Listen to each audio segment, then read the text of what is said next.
బంగారం కొనాలనుకునే వారికి ఈ రోజు నిజంగా మంచి రోజని చెప్పొచ్చు. గత కొన్ని రోజులుగా దేశీయ బులియన్ మార్కెట్లో ధరలు తీవ్రమైన ఒడిదుడుకులకు లోనవుతున్నాయి. అయితే బుధవారం మార్కెట్ ప్రారంభం కావడంతోనే పసిడి ధరల్లో సానుకూల మార్పు చోటు చేసుకుంది. బంగారం ధరలు తగ్గుముఖం పట్టడంతో పెళ్లిళ్లు, శుభకార్యాలు లేదా పెట్టుబడి కోసం బంగారు కొనుగోలు చేయాలని ప్లాన్ చేస్తున్న వినియోగదారులకు గొప్ప ఉపశమనాన్ని కలిగిస్తోంది.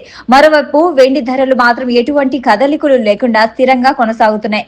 24 క్యారెట్ల స్వచ్ఛమైన బంగారం 10 గ్రాముల ధర 270 తగ్గి ప్రస్తుతం 1,51,100 వద్ద ట్రేడ్ అవుతుంది. అలాగే నగల తయారీలో వినియోగించే 22 క్యారెట్ల బంగారం 10 గ్రాములపై 250 తగ్గి 1,38,500కు చేరుకుంది. ఇక ఆధునిక ఆభరణాల కోసం ఇష్టపడే 18 క్యారెట్ల బంగారం ధర కూడా 210 తగ్గి ప్రస్తుతం 10 గ్రాములకు 1,13,320గా నమోదైంది. బంగారం ధరలో తగ్గుదల కనిపిస్తున్నప్పటికీ వెండి మార్కెట్లో మాత్రం స్థిరత్వం కొనసాగుతోంది. కిలో వెండి ధర ఎలాంటి మార్పులు లేకుండా 2,75,000 వద్దే నిలిచింది. గత కొన్ని రోజులుగా వెండి ధరలు పెద్దగా మారకపోవడంతో ఇన్వెస్టర్లు మార్కెట్ ధోరణిని చాలా నిశితంగా పరిశీలిస్తున్నారు. గ్లోబల్ మార్కెట్లో పరిస్థితులు మాత్రం దేశీయ మార్కెట్ కంటే భిన్నంగా కనిపిస్తున్నాయి. అంతర్జాతీయంగా బంగారం ధరల్లో మిశ్రమ ధోరణి కొనసాగుతుంది.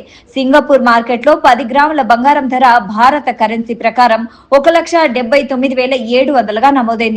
అక్కడ కూడా ధరలు గణనీయంగా తగ్గాయి. మరోవైపు భారతీయులకు అత్యంత ఇష్టమైన గోల్డ్ మార్కెట్ అయిన దుబాయ్ లో పరిస్థితి భిన్నంగా ఉంది. అక్కడ 10 గ్రాముల బంగారం ధర 1,34,930గా నమోదై నిన్నటితో పోలిస్తే స్వల్పంగా పెరిగింది. సాక్షి టీవీ ప్రసారాలను నిలిపివేయటం చట్టరీత్యా నేరం. సాక్షి టీవీ ప్రసారాల కోసం మీ స్థానిక కేబుల్ ఆపరేటర్ను వెంటనే సంప్రదించండి. DTH లో, ఇంటర్నెట్ లో కూడా సాక్షి టీవీ ప్రసారాలను వీక్షించవచ్చు.